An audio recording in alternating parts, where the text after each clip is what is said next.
بسم اللہ الرحمن الرحیم۔ وحی کیوں ضروری ہے؟ یہ کل آیا تھا۔ آج ہے کہ آپ صلی اللہ علیہ وسلم پر وحی کے طریقے کیا ہیں؟ تو 5 طریقے ہیں۔ سب سے پہلا طریقہ یہ ہے کہ آپ صلی اللہ علیہ وسلم نے خود فرمایا کہ کبھی تو مجھے گھنٹی کی سی آواز دیتی ہے اور وحی کی یہ صورت میرے لیے سب سے زیادہ سخت ہوتی ہے۔ پھر جب یہ سلسلہ ختم ہوتا ہے تو جو کچھ اس آواز نے کہا ہوتا ہے مجھے یاد ہو چکا ہوتا ہے۔ گھنٹی کی آواز کا مطلب یہ ہے کہ گھنٹی کی طرح مسلسل ہوتی ہے، بیچ میں ٹوٹتی نہیں ہے۔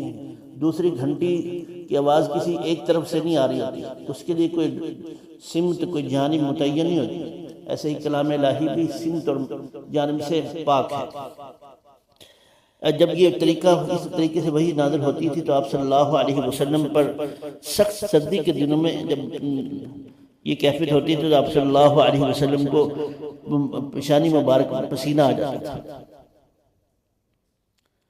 اور جب آپ صلی اللہ علیہ وسلم پر وحی نازل ہوتی تو آپ صلی اللہ علیہ وسلم کا سانس رکنے لگتا، چہرہ انور متغیر ہو کر کھجور کی شاخ کی طرح زرد پڑ جاتا، پھر سامنے کے دانت سردی سے کانپنے لگ جاتے اور آپ کو اتنا پسینہ آتا کہ اس کی قطرے موتیوں کی طرح آپ صلی اللہ علیہ وسلم کے چہرہ مبارک سے ڈھلکنے لگ جاتے ہیں۔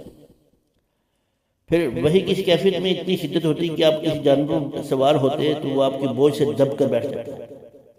ایک مرتبہ آپ صلی اللہ علیہ وسلم نے اپنا سر مبارک زید بن ثابت کے رضی اللہ تعالیٰ کے زانوں پر یعنی رکھا ہوا تھا۔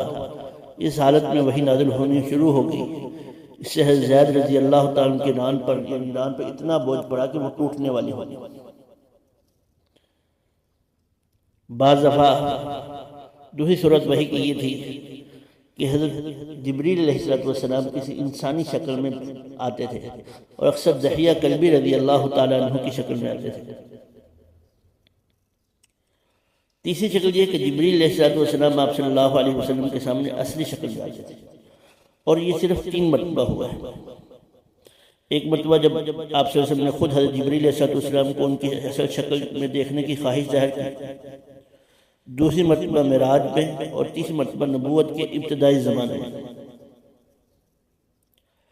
چوتھی صورت یہ ہے کہ اللہ پاک خود براہ راست آپ صلی اللہ علیہ وسلم ہم کلامی کرتے ہیں، اور یہ شرف آپ صلی اللہ علیہ وسلم کو بیداری میں صرف ایک بار معراج کے وقت حاصل ہوا ہے، اور خواب میں یہ آپ صلی اللہ علیہ وسلم سے اللہ تعالیٰ کا ہم کلام ہوئے ہیں۔ یہ بھی نبی کا خواب بھی وہی ہوتا ہے۔